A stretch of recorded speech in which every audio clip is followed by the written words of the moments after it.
You can see the amount of blackgrass we've got out here and mixed among the ley. This is the sort of thing we need to get rid of, really. And you know why I think it's a 3 or 4 year job instead of a 1 year job.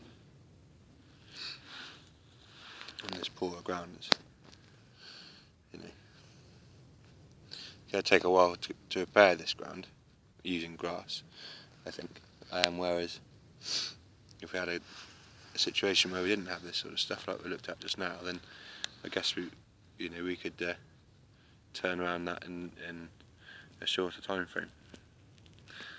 But I don't think that's the case over enough of our farm.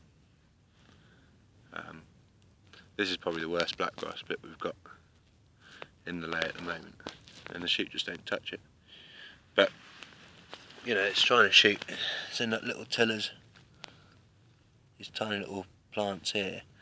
You know, it's trying to have a go, but it just can't get any bigger. So you know, we'll come back here in next year and the year after, and hopefully we won't be seeing anything. You know, again, these tillers are tiny little things he's trying to put up, and not achieving anything.